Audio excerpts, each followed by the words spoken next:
Selamat siang semuanya, perkenalkan nama saya Elsie Oktobianti, program studi pendidikan kimia dari Universitas Muhammadiyah Pontianak, di mana pada kesempatan ini saya akan melakukan wawancara dengan salah seorang guru di SD Yayasan Pelita Cemerlang.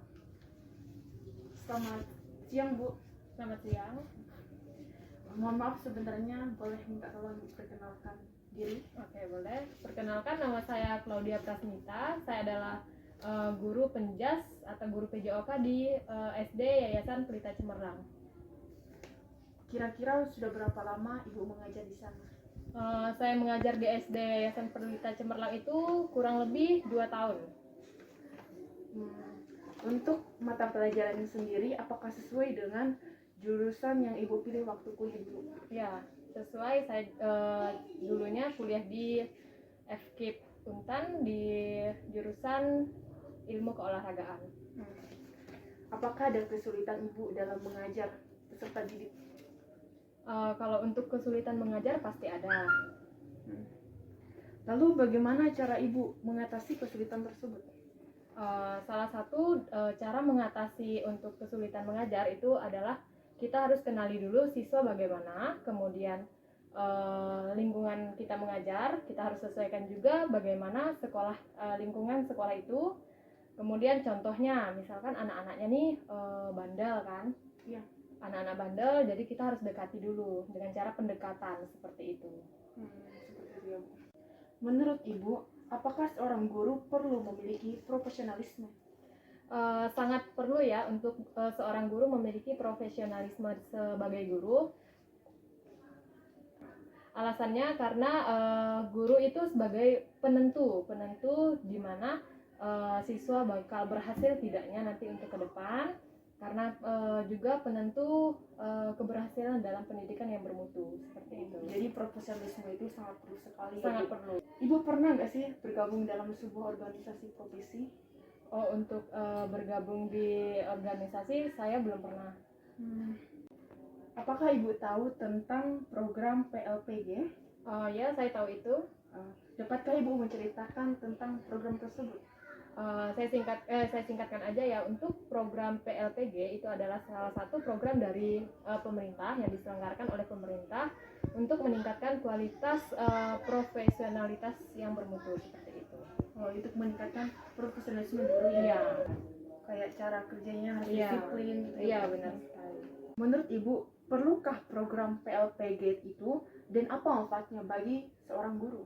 Oke, untuk program PLPG itu sangat perlu dan manfaatnya sudah kita ketahui kalau PLPG itu adalah salah satu program pemerintah untuk meningkatkan kualitas profesionalitas seorang guru atau pendidik seperti itu.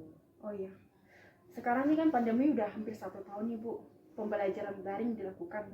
Menurut Ibu, apakah kelebihan dan kekurangan dari pembelajaran daring bagi siswa?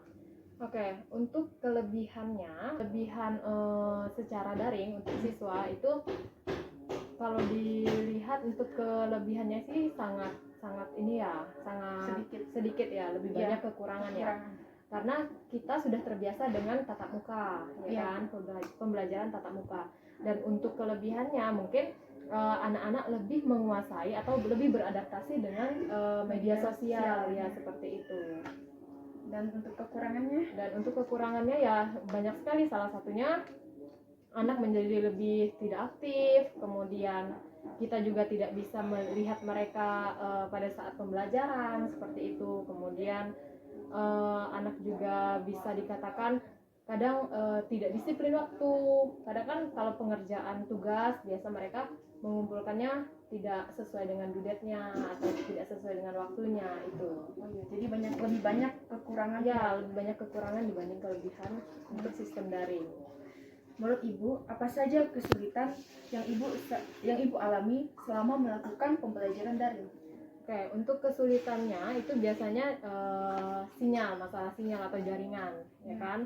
Kemudian biasa anak-anak juga beralasan kan, Bu, biasanya jaringan saya jelek, atau Bu, kuota saya habis, itu. Jadi alasan mereka tidak masuk.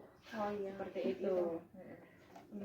Menurut Ibu, apa sih arti profesionalisme yang sebenarnya? Untuk arti profesionalisme yang sebenarnya itu adalah mutu seorang guru untuk lebih memajukan suatu pendidikan. Menurut Ibu, kenapa sih guru itu dikatakan profesi bukan pekerjaan? Oke, menurut saya guru dikatakan sebagai profesi karena guru itu harus memiliki suatu keahlian khusus, terutama dalam mendidik.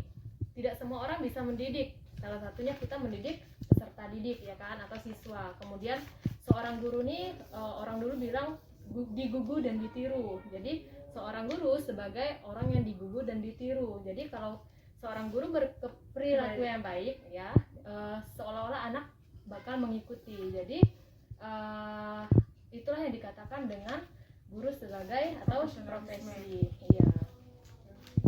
Bagaimana tanggapan Ibu tentang Undang-Undang Guru dan juga Dosen? Tanggapan saya tentang Undang-Undang Guru dan Dosen itu sudah sangat baik karena di dalam Undang-Undang Guru dan Dosen itu sudah tercantum beberapa kompetensi dasar dalam mendidik. Salah satunya itu ada kompetensi pedagogik, kemudian ada kompetensi guru sebagai pendidik, dan guru itu harus memiliki jiwa profesional. Jelaskan penerapan kode etik di Undang-Undang Guru dan Dosen pada profesi Ibu. Oke.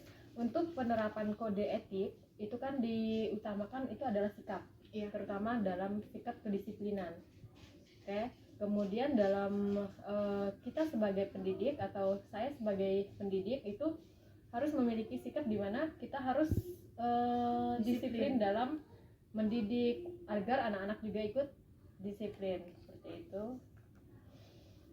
Menurut Ibu, kenapa ada program dari pemerintah untuk mengadakan PLPG bagi calon guru? Seperti sudah kita ketahui kalau PLPG itu adalah suatu program dari pemerintah untuk pendidik, ya kan, agar menciptakan mutu kualitas yang baik bagi pendidik, apalagi untuk calon pendidik. Jadi harus ada persiapan agar mereka dapat menjadi pendidik yang bermutu atau menjadi pendidik yang baik, seperti itu. Makanya ada dikatakan mengikuti sertifikasi guru atau ikut pelatihan guru. Jika melihat tentang degradasi moral yang melanda pendidikan kita seperti tawuran pelajar, bentrok mahasiswa, kasus asusila, membolos, mencontek, menurut Ibu, apa ada yang salah dengan sistem pendidikan di Indonesia? Oke, menurut saya untuk sistem pembelajaran di Indonesia tidak salah, cuma mungkin kurangnya pendidikan moral, ya kan?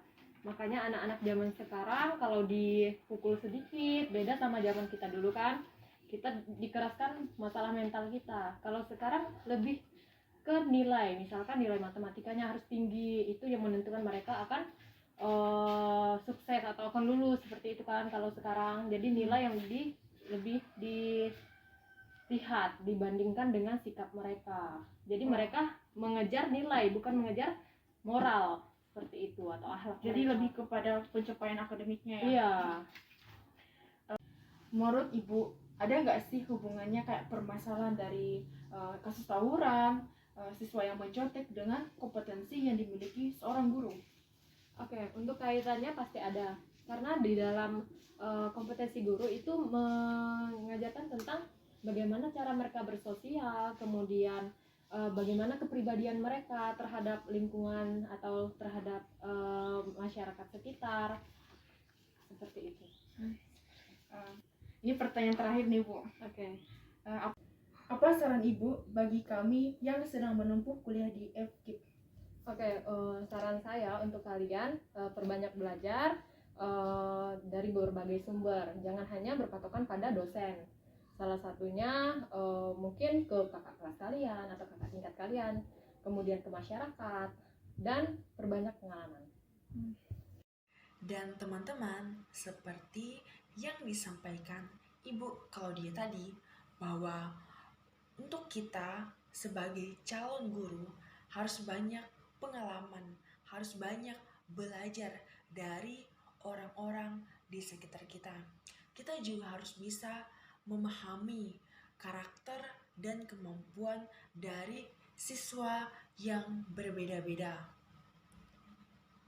Jadi, kesimpulan dari wawancara ini bahwa sangat sekali diperlukan profesionalisme baik bagi calon guru maupun juga guru untuk meningkatkan mutu kualitas mereka dalam mengajar.